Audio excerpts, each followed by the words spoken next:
পশ্চিমবঙ্গের ভোটার তালিকার বিশেষ নিবিড় সংশোধন অর্থাৎ এসআইআর এর বিরুদ্ধে বনগাঁয় মঙ্গলবার জনসভা করেন মমতা বন্দ্যোপাধ্যায়। তারপর ফের চাঁদপাড়ার মিছিলে হাঁটেন মুখ্যমন্ত্রী। তবে কলকাতায় ফেরার সময় বারাসাতে বিক্ষোভের মুখে আটকে যায় তার কনভয়। কেন জানেন? উত্তর 24 পরগনার বারাসাত মেডিকেল কলেজের সামনে মঙ্গলবার সন্ধ্যায় বিক্ষোভ দেখান সোমবার এক দুর্ঘটনায় নিহত যুবকের আত্মীয়জনেরা।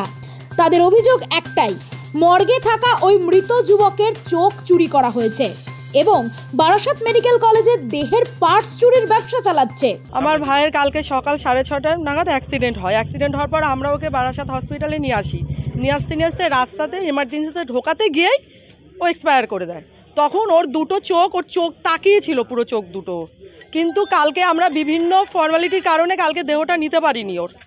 আজকে আমরা সমস্ত কিছু ঠিকঠাক করে যখন মর্গে এসেছি, আমার ভাইয়ের সব জমা দিয়ে আমাদের সকাল থেকে এখানে আমাদের লোক কালকের থেকে, তখন যে কোনো যদি ওর অসুবিধা হতো তখন তো ওরা আমাদের বলতো, ওরা আমাদের সেরকম কোনো কিছু বলেনি।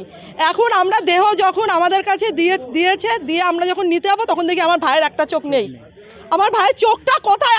আমরা শাস্তি চাই। আমার ভাইয়ের দুটো চোখই ছিল, তার মধ্যে একটা চোখ কোথায় গেল আমার ভাইয়ের? এখানে ব্যবসা হচ্ছে। হ্যাঁ, যেভাবে চোখটা তুলে নেওয়া হয়েছে, তাহলে এত বড় হসপিটাল বারাসাত, ঠিক আছে, এখান থেকে যে এইভাবে ব্যবসা চলছে, সাধারণ একটা গরিব মানুষ বা সারাদিন ধরে যে এইভাবে কাল থেকে এইভাবে বডি আছে, আজকে তো সারাদিন ধরে একবারও তো জানাতে পারতো। ঘটনা আমাদের অ্যাক্সিডেন্ট হয়েছিল, আমরা নিয়ে এসেছি হসপিটালে, ভর্তি করেছি। তখন কালকে ভর্তি করেছি, মারা গেছে। ওর মাকে দু চোখ ধরে দেখেছে আমার দিদিকে।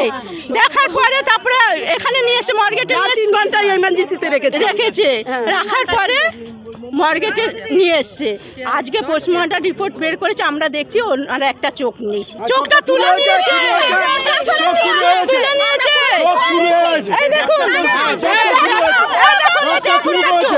চারজন ছিলাম তো, 2 দাদাকে আমি বললাম যে ওর তখন পুরো চোখে কিছু ছিল না, চোখটা এমনিই ছিল।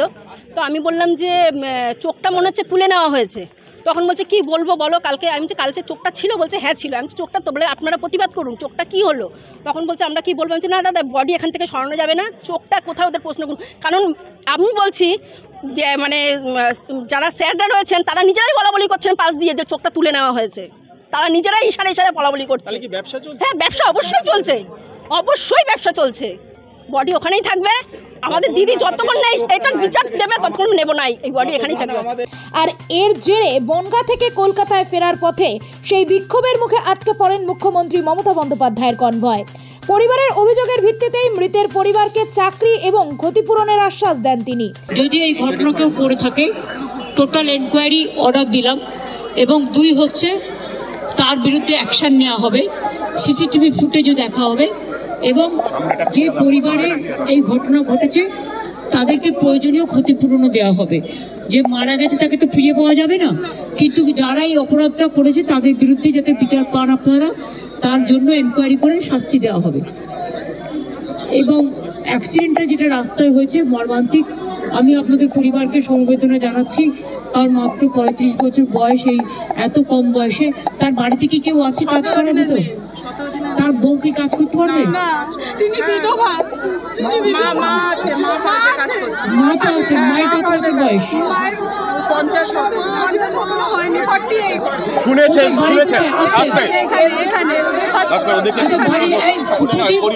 বাড়ির অ্যাড্রেসটা লিখে নাও আর বায়োডাটাটাও মার নিয়ে নাও। আমি আমার কোটায় যে চাকরি হয় বছরে 2টো, আমি তার থেকে একটা করে দেবো, কাছাকাছি করে দেবো, যাতে উনি মানে সংসারটা চালাতে পারেন। ঠিক আছে, আমি এটা করে দিচ্ছি। অন্যায়ের বিচার হবে, 2 হচ্ছে ক্ষতিপূরণ হবে, 3 হচ্ছে আমি আমার নিজের চিফ মিনিস্টারের কোটা থেকে আমার বছরে 2টো পাই, আমি সেখান থেকে 1 বছর 10,000 টাকা করে পাবে গ্রুপ ডি, আর 1 বছর বাদে পার্মানেন্ট চাকরি হয়ে যাবে। ঠিক আছে, মায়েরটা আমি করে দেবো। আপনি একটা কাজ করুন, ওনার মায়ের যে একটা বায়োডাটা লাগবে, বায়োডাটা মানে বুঝতে পারছেন তো, নাম, অ্যাড্রেস আর বয়স আর পড়াশোনা যদি করে, ঠিক আছে, না করলে কোনো অসুবিধা নেই, তাহলে লিখে দেবেন, লিখতে পারে, পড়তে পারে, এইটুকু লিখেই হবে। এখানে আর কোনো কিছু নির্দিষ্ট কিছু নেই, শুধু এইটুকু লাগে কারণ গভর্নমেন্ট সার্ভিস বলে। আমি আপনাদের সুপ্রতিভ আমাকে যখনই দেবে বায়োডাটা আমি করে দেবো। আমি 2 দিন টাইম নিচ্ছি, ও কালকে আপনাদের বাড়ি থেকে কালেক্ট করবে, কালেক্ট করে আপনারা মৃতদেহ সৎকার করে নিন, কালকে কালেক্ট করবে, ডিএমও আছে এখানে। 1 হচ্ছে এনকোয়ারি হবে, 2 হচ্ছে ক্ষতিপূরণ হবে, 3 হচ্ছে ওর মাকে আমি একটা চাকরি করে দিচ্ছি আমার নিজের কোটা থেকে। বায়োডাটাটা সুপ্রতিম আমার কাছে পৌঁছে দেবে, কালকের মধ্যে যদি সন্ধ্যাবেলা গৌতমদার হাতে পৌঁছে দেবে বলে রাখবো, তাহলে আমি পরশু দিনই অ্যাপয়েন্টমেন্ট লেটার একদম ম্যাডাম কাল পৌঁছে করে যাবে দেবো, ম্যাডাম। ওদের বাড়িতে এসে পৌঁছে দেবে। কাল পৌঁছে যাবে ম্যাডাম। এরপর যশোর রোড থেকে অবরোধ সরিয়ে নেয় মৃতের পরিবার। পাশাপাশি পরিবারের অভিযোগের ভিত্তিতে তদন্তেরও নির্দেশ দেওয়া হয়।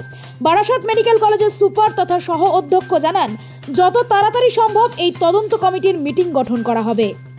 Bureau report, Nobel Bangla.